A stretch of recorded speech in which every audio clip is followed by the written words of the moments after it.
Welcome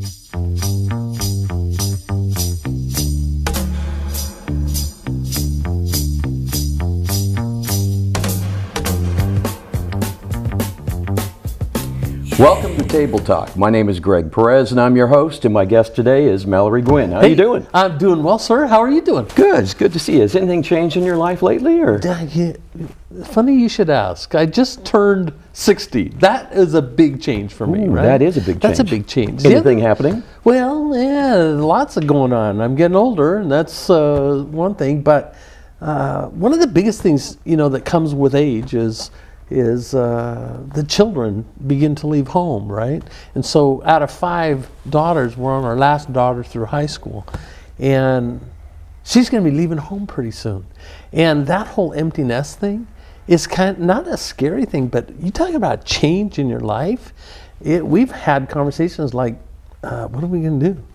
What do we have in common? It changes because your whole life centers around your children for so long. The dynamics change in the household. Absolutely, they change. So then if there wasn't a lot of communication before between you and your wife, there's going to be now. That is one of the biggest changes of all, is that level of communication. And you know what? Right? And that's why we're here today. Yeah. Today we're going to talk about change, how it affects people's lives, how it affects businesses. Absolutely. Schools, marriages, companionship changes, moves to another state or country. And that's what we're going to touch bases on today. It's a good subject, because one writer said, the only thing that's constant is change. Right, and our lives are constantly changing, sometimes without us even noticing it on a daily basis. We don't think about that. Yeah. But let's jump onto one subject. Okay. Businesses. I understand we were in the 20th century some years back. Yeah. And when we went into the 21st century, we were more into technology. And that had to be implemented into the business. The corporations, the cycle, the office environment. Absolutely.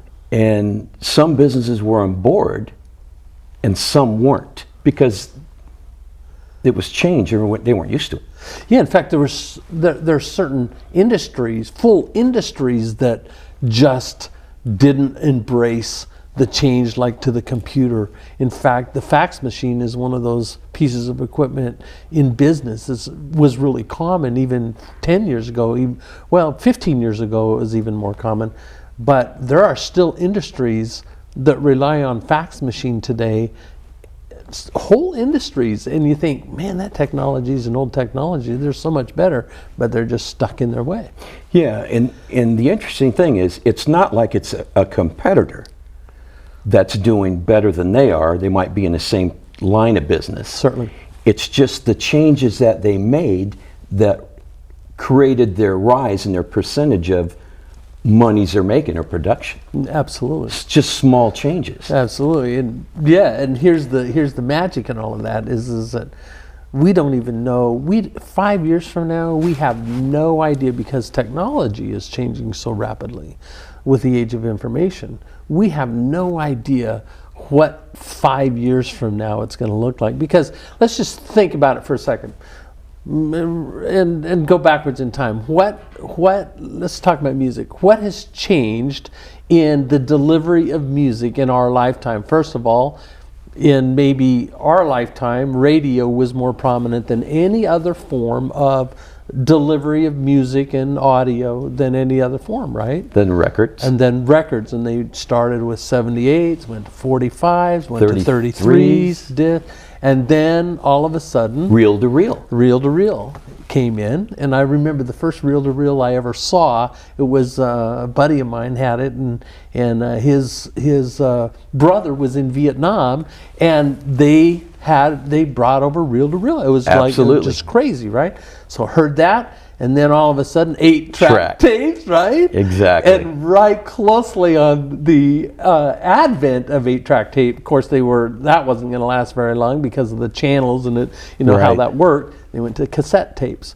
And both of those technologies, all of those technologies, now there's still vinyl records, and people still think that that's one of the purest sounds of all. I might disagree with that, because I think digital is very pure. But didn't they come up with another disc? They did. Well, they did for movies, right? For sure. Obviously the It was like an CD-ROM, album size, right? then. Album size, and then they did that for movies And concerts. and then they It phased it out. transitioned completely out of that. So how many technologies just in a relative short period of time? But look at just the last 5 years then. So we've gone from having something to almost nothing because it's all digital, and now And you can carry everything's it in your just pocket. right? Remember the That big big. things they used to carry? You know, it was a pack, or what was it? The thing that you carried on when you're running. You know, it had a Right. cassette in it or a CD in it, and now that's all gone. Now And you can get them just as tight. One by one your square. watch, right? Yeah, same Just thing. on the watch. So just that one piece of thing. Look at the dynamic changes that have been just in a relative short period. Laptops, they're outdated every 2 or 3 weeks. Oh my word, right? Yeah, and then for just so long will it be compatible to its programs, but any newer programs, it's obsolete. Yeah, totally. So when it's done, it's done. It's crazy. So you how have to things continue to changed. buy. Right. So back to business then. When you think of it from that perspective, you look at just what pieces in the business have changed.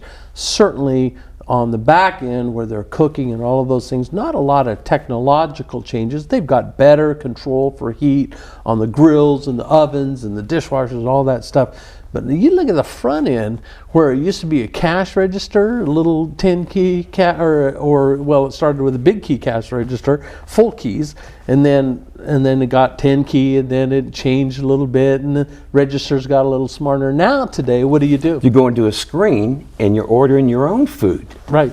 Go to Red Robin, for example. We went in there as a family the other day, and it's just on the table, right? We just didn't need the server necessarily. Now the server still comes and everything, and gets that personal touch, but it was all, we could do it all from there, paid our bill from there, don't have to go up anymore. It's incredible. Eliminates jobs. There is that component. It does eliminate jobs. And I've heard through the grapevine that a lot of these major corporations are going to go to that.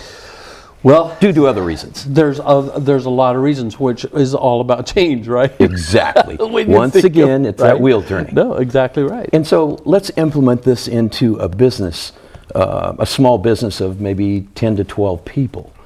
And they say that there's change coming. So let's say it's technology. And you have some people that have been there for 15 or 20 years. And then now you're going to be doing everything on a computer. Forget the typewriter, forget everything that they used to do by hand. And they're going to that. So how is that going to affect an individual in an office or a group? Well, look, you either embrace change or you get left in the dirt. That's the truth. And it doesn't matter what industry or anything. The fact of the matter is change is coming, and it comes to, there's no industry that's not going to be changed, right? And in the restaurant industry, a great example is if you go to the drive-through of a fast food restaurant, and their McDonald's is just about ready to open here in July. But if you order a drink, right, through the drive-through, you can watch it. They just enter that into the computer where they're placing the order, right? And they put large soda or large Coke, and that's all they do. The machine itself Takes it. drops the cup down, rotates it on a small conveyor under the Coke. It doses it out because it was a large, and that's all in there. It spins it around, and what they're doing is they're capping it at the end and handing it off, right? So that you think about that, then you take it into the nursery industry, and I've seen full massive greenhouses that used to be the plants were flat, were placed on the ground or on tables and everything, and now they have small little robots that move those things around. And The other thing too in the dairy industry, same. you used to move them in, put them in the racks, pull the rack and lock it. Now they come into a circular disc, Absolutely. rotating, they get fed so much. Once they're done producing the milk, Yep. their udder machine releases and they walk And they're out. walking out. And I have a friend of mine that has a dairy. They milk 2,000. 24/7, 365 days Isn't a that year. crazy? Yeah, it is. And And it's that's all a lot. technology. And it's all They not had- just mechanized. This is automated. Yeah. This is a whole different And level. they had to change They did. in order to And keep still, up yeah. with production, if they were into it for production. For a lot of different reasons, for the production side of it, and you already said it, but in that particular industry, you don't go on vacation, man. Oh, no. And because that's 24/7. They're constantly producing milk. So that operation has to be so efficient and so hands off, really, when it comes right down to it, because machines, simply put, don't take vacations. So back to the office. How would you go about? Well, let's go back to the office in a business that doesn't change. Let's say I owned a business for 20 years and I'm getting ready to sell it. Okay? If I haven't, introduced all this new technology in my business to keep it up to date, Yes. my business isn't going to be worth very much, is it? It just doesn't hold the same value, just beyond a shadow of a doubt. Well, let's take a restaurant, for example, because there's the office side of a restaurant and then there's the production side of a restaurant for a second. There are systems in place today that they're literally so, and it's like McDonald's, and so let's just keep going on that. It's not just when they hit the button for a large Coke, but that also is reducing their inventory that is on that computer, so they know exactly how many raw materials they have at the touch of a button. They go into the hamburger, for example, just the hamburger patties.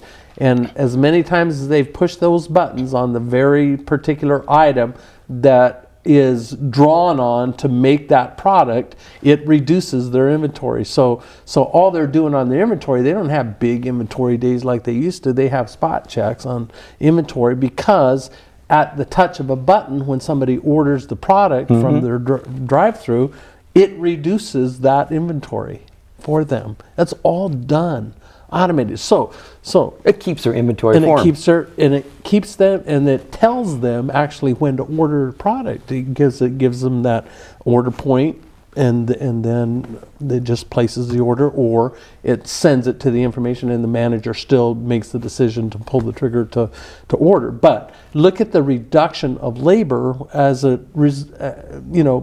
relative to in the old days where you physically went through and did inventory and all of those things. It's just not that way anymore. And then the advent of real-time inventory, so it's just-in-time inventory where you're not storing all of that stuff in a warehouse anymore. You don't have somebody going around counting anything because anymore. it's all real time. Push They a just button and feed boom, you. there it is. The raw materials are fed on a weekly, if not daily basis, depending on what it is. I had a personal, personal issue. I'm going to say I've spent 25 years in the Army, and there came a time when we changed to computers. Okay, we didn't have them then. Okay, so once they came on board, it was the outsource of information was coming from a higher up. So it was dictated to where you're going to do this, and I'm the nonconformist that I am. Kind of fought it, and I had a dateline, and I had to meet that dateline. But it took so long to get used to it. And then there were glitches in it to where I've got blamed for some numbers going up on ratios and formulas, and I was a nonconformist. So it affected me mentally, and a little bit and emotionally. And I got depressed because I had to do these things. But it had to do with change, but I wasn't accepting of that back then. Now I know how important it is that change happens on a daily basis. It does. And that gets into the whole psychology of change, because look, the truth of the matter is, and like Paul Harvey used to say, you remember Paul Harvey? Oh yes, good day. Right. Yeah, good day. He used to say, not all what we call progress is progress. There are some things that, to me, have replaced real, genuine relationship type things, and technology has tried to take that place. So there's some things that I think that have changed that maybe that's not progress at all. Maybe we've done ourselves a disservice because, like let's take the word social media for just a second as an example. Social media is a broad base of platforms that tries to imitate social interaction And influence. Now, we know that they have influence because you can see that on a lot of Facebook pages. There's a lot of influence there. But when it comes to the social nature of it, this kind of thing where we're talking face to face, we're having a real conversation, we're talking to real people, that can't be replaced by any kind of technology. Well, I think it changes the psychological mind of individuals to where they don't have that social interaction, to where they're not accepting this change. But on another note, I'm going to venture off to another area.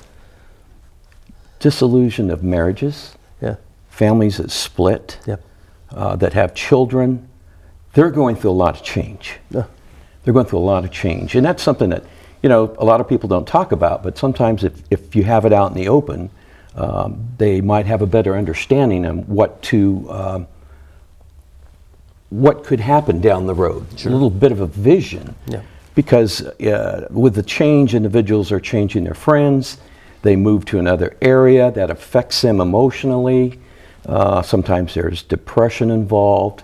So when there's divorces in families and even losing a loved one in a family, it changes the dynamics once again. And change. It's something that it happens. One person, I was reading this article on change not that long ago, and they said and made the statement, and I've challenged it mentally. I think we talked about it the other day when you and I are together in a different environment. That he said that every single conversation you have is about change. We had a meeting today, and it was about change. It was about change.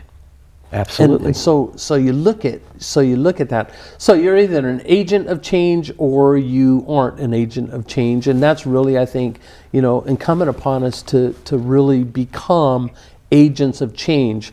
Looking out, what are the we see things happening right now politically, in the community, all phases of our life. You look at all of the pieces and there's change going on in you either embrace it or you get left out, or you get in such a emotional funk over it that you don't know how to function anymore. There's a thing on that. When you don't want change, I belong to a lot of organizations like you have over the years. And then there are some organizations that don't want to change. So honestly, they're still working in the 20th century. Okay, if you're with a huge organization like that and you don't embrace change, sometimes it's because of your own personal shortfalls and you don't know the 21st century way of going about changing. But if you did, you could make a lot more money for your organization by embracing it. And then sometimes you have to surround yourself with people that have that knowledge. That knowledge and that foresight. Exactly. Here's a great example of that. Something that's imminent, and that is the Willamette Falls project. That's just about 7 miles from I have here, vision for that. Okay, so I've been very fortunate to walk through on a tour of what's there today, and to be able to look at the drawings and see the vision that somebody has for that area is incredible. Somebody's got this plan in place, somebody's purchased that property, and that's going to happen. Now the walk, the particular walk is going to take about 4.5 more years to get finished because of the money that's involved and all of the liability issues and all of the, getting the structural things settled and all that. But that's going to be an incredible change for people to be able to walk out and see the real falls, because all we see is that concrete and everything when you're on 99E, right?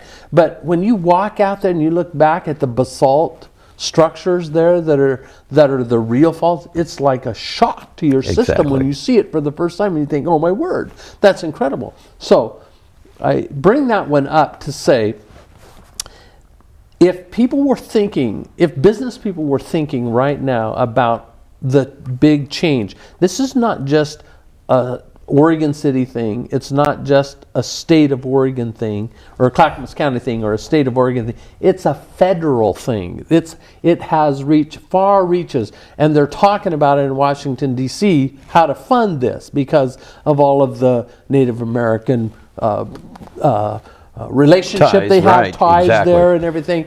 So that's going to be huge. But that is going to be one major tourist attraction Which will drag us in my in lifetime, right? with this change. And you talk about if somebody had the foresight to begin to act right now on behalf of that, knowing that that's coming, you could do crazy things. And I was talking to a dear friend of mine, Barb Iverson, last night, the Wooden Shoe Tool Wheels, and she said, you know that wagon wheel saloon there that's right on the corner of 99E and Main Street there? Yeah. It's for sale. Now you think about, now that's, right? If somebody just had the foresight that in 5 years from now, that's going to be like crazy tourist Exactly. place, wouldn't you just hop on that? Oh, yeah. It's like, wow. Oh, yeah. But that whole area is going to change. And people, even from Canby, to develop tourist buses to go down there and then bring them back to Canby, drop them back in. I mean, that's crazy, the type of business that you could create. Yeah. Just having that one piece of information and seeing the future, and then doing something about it. Right. And and we're going through a lot of change in our community. Absolutely. And that's an ongoing thing, and it continues to go on, and we talk about it, we argue about it, we come together, we collaborate, we do everything. And it's all about change, and it's a good thing. You have to embrace it, and it's a good thing. So we talked about business, automation, changes through music, change in Oregon City, changes that we have here in our own community, and then family change with, losing loved ones, and then divorces or dissolutions of marriages. We covered a lot, and there's a lot more to talk about, but today we're going to cut it short and change this Ooh, hey. to a new topic next time that Nice. we're on. Table Talk. Thank you very much, Mallory Gwen, Pleasure. and we'll see you As next usual. time on Table Talk.